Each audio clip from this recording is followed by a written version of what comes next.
So hello gift fellows, my name is Bob Fanelli and I'd like to share my big toe matrix with you. So the impetus was because of a lot of tight and sort of locked down first rays and big toes that people were showing up with in my clinic, which could be a probable suspect for anything from bunions to plantar fasciitis to actually work its way all the way up for spondylosis, spondylolisthesis, and even thoracic issues, because as we know, the scapula and the big toe hook into each other.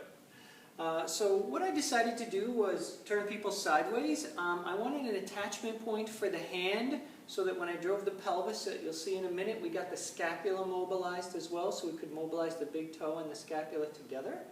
So I would have someone stand sideways because I found that was the best way to get motion out of the scapula. Also would allow me to put the pelvis into extension.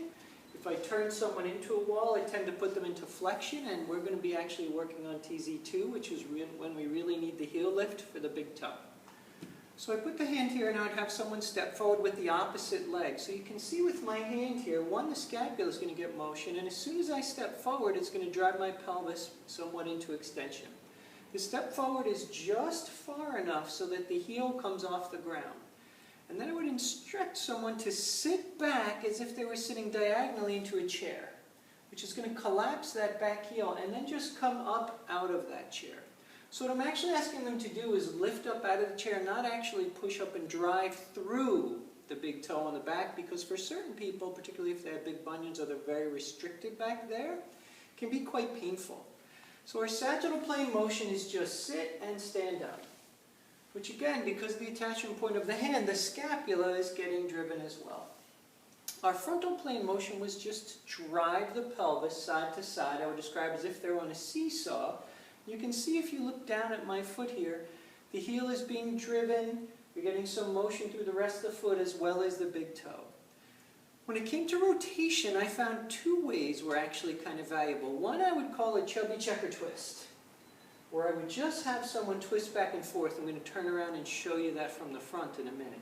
And the other way is to circle your hips like a hula hoop.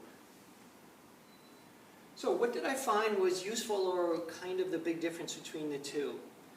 When I would actually have someone do what I call the chubby checker twist, I would moderate the speed so that they weren't going so fast so that the whole back foot would move. So if you're just twisting, you can see that the big toe pretty much remains somewhat down and connected to the ground, but the motion tends to filter down through the mid-tarsal joint.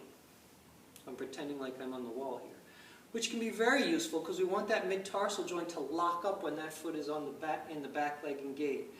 And then when we did the hula hoop, you can really start to see, look at all the motion now we get down through the foot and even into the big toe itself. So, 4 primary motions again.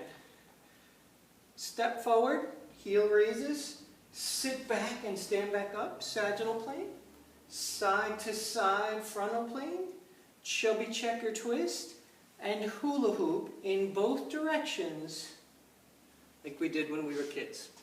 So there's a big toe matrix. I hope it's helpful to you and to any of your clients. And of course, if you have anything you'd like to offer, please jump into the forums and please offer anything that you think might be a great tweak so I can better help all of those that I'm blessed to serve. Thanks for watching.